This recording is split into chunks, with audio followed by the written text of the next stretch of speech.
engastamento ou junção das divisórias de gesso. A junção entre duas divisórias também é chamada pelos técnicos de engastamento. As divisórias se encontram de duas maneiras. Dizemos que elas se encontram em forma de L ou em forma de T. Quanto às técnicas usadas, também existem duas formas: por penetração transpassante ou por penetração a meio bloco. Inicialmente, vamos realizar apenas a junção por penetração transpassante. Vem comigo. Neste ponto, nossa marcação mostra que essas paredes se encontram aqui. Esse é um tipo de junção em T. Este tipo de encontro ocorre com frequência entre as divisórias internas de uma casa ou apartamento. Existem duas maneiras de realizar a junção ou engastamento de duas paredes em T. Por enquanto, vamos ver o método de penetração transpassante. Aqui nós fizemos a primeira fiada de blocos, colando esta parede na outra. Até aqui, nada de novo, não é? Veja por que a gente chama de junção por penetração transpassante. Quando vem a segunda fiada, este bloco transpassa o bloco da outra divisória, desse jeito. Na terceira fiada, o bloco transpassante será o desta parede aqui. A cada fiada que se levanta, deve-se alternar os blocos que transpassam, formando uma trama. Veja neste esquema como funciona o encaixe das paredes pelo método de penetração transpassante. Observe a alternância dos blocos.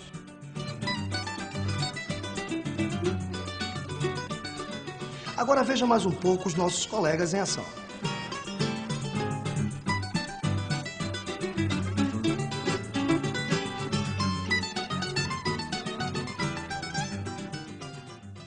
As divisórias com engaste em L são como essas aqui. Se encontram em suas extremidades, formando um L. Aqui também foi usado o método de penetração transpassante. Veja como foi feito. Execute a primeira fileira das duas divisórias. Encaixe o bloco da parede número 1, colando na parede número 2. Na segunda fiada, alterne os blocos, colando agora a parede número 2 na parede número 1. Em cada fiada seguinte, vá alternando os blocos das juntas, formando uma trama que garante a amarração das divisórias. Depois de fazer a primeira fiada com os blocos hidro, de cor azul, você viu que o pessoal usou blocos standard, de cor branca. Neste modelo de casa, usamos os blocos maciços mais largos, de 10 centímetros, nas paredes externas, e blocos maciços de 7 centímetros nas divisórias internas. Você já viu como se faz a junção por penetração transpassante, em paredes que se encontram em L e em T. Agora veja alguns detalhes de como se faz para erguer as fiadas que vêm depois da primeira. Vamos voltar um pouco e mostrar para vocês um detalhe sobre a elevação das fiadas. A segunda fiada de cada divisória deve começar por onde começou a primeira. A terceira fiada por onde começou a segunda. E assim em diante. Agora um detalhe. O primeiro bloco da segunda fiada deve ser cortado ao meio e depois instalado. Daqui a pouco eu explico por quê. Agora vamos ver como se corta um bloco de gesso. Para cortar um bloco de gesso, você pode usar uma máquina de corte ou um serrote. Primeiro, você vai marcar esse bloco dividindo em duas partes iguais.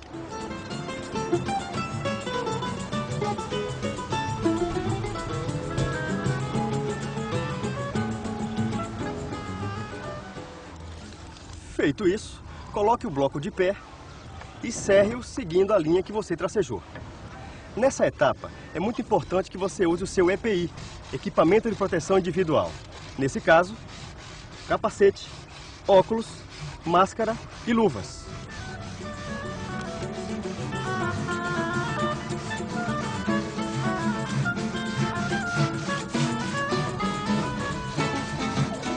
Para facilitar o seu trabalho, é melhor serrar todos os blocos necessários antes de levantar as paredes. Organize as pilhas de blocos de modo a facilitar o seu manuseio. Com o bloco cerrado, você começa a segunda fiada. E por que serramos o primeiro bloco da segunda fiada? Para garantir a amarração, ou seja, o deslocamento das juntas verticais. Quando você coloca o segundo bloco, irá perceber que as juntas verticais se alternam. Isso dá firmeza na parede. Comece a segunda fiada posicionando o bloco cerrado e depois continue com o bloco inteiro. Prossiga a colocação da segunda fiada. Quando chegar à terceira fiada, continue com a alternância das juntas, ou seja, monte a terceira fileira de blocos, deslocando as juntas verticais. Use um bloco inteiro desta vez e prossiga com os outros.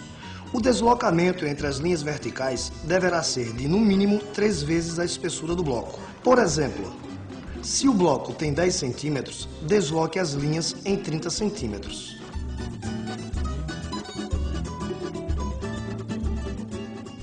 Lembre-se sempre de verificar o perfeito alinhamento dos blocos de gesso e também sua verticalidade.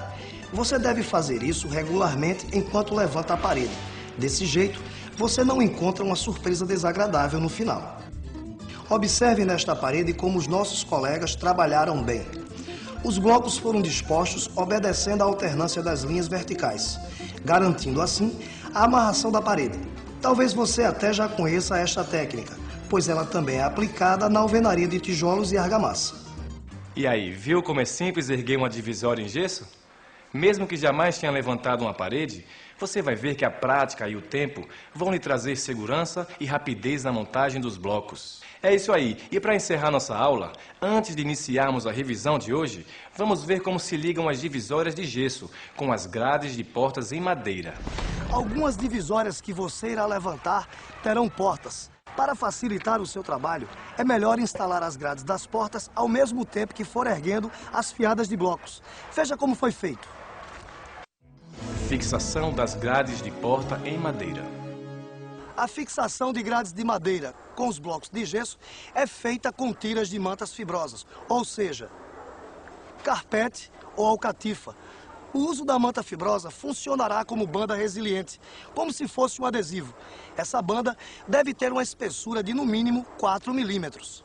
Essa tira é cortada com uma largura mínima igual à largura do bloco de gesso, menos 2 centímetros.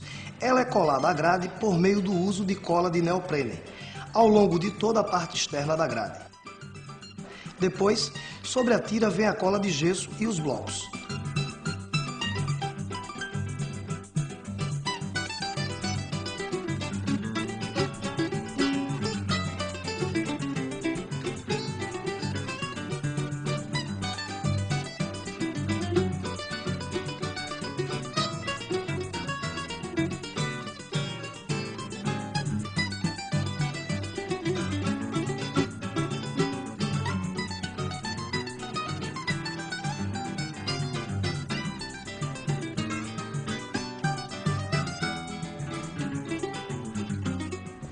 Hoje vimos muita coisa interessante.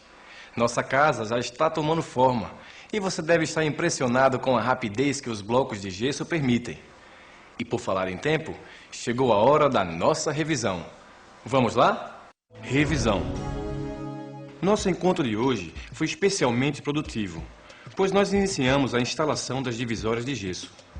Primeiro, vimos como marcar bem o local das divisórias e como conferir, sem a ajuda do esquadro, a perfeita angularidade e verticalidade dos blocos de gesso. Seguimos com a preparação da cola de gesso.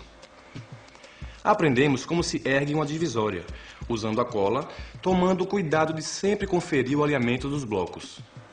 Vimos ainda como se engastam ou como se juntam as divisórias em gesso. Confira mais uma vez. As paredes da casa popular são perpendiculares, ou seja, se encontram em forma de L ou T, formando um ângulo de 90 graus. Elas podem ser engastadas de duas maneiras. Hoje vimos como se faz o engaste por penetração transpassante. Por penetração transpassante, os blocos cortados permitem a passagem de outro bloco, formando uma trama, como se vê. A alternância deve ser respeitada. Observe como os blocos são encaixados. O último bloco da parede número 1 é colado na parede número 2, com bastante cola de gesso. Na segunda fileira, inverte-se a parede que irá colar, ou seja, a parede número 2 é colada na parede número 1. Mais uma vez, com bastante cola de gesso. Mantém-se a alternância até a última fiada. E, finalmente, vimos como se fixam as grades de portas em madeira aos blocos de gesso, com a ajuda das mantas fibrosas. Na próxima aula, a gente continua falando sobre vãos, portas e muito mais. Até lá!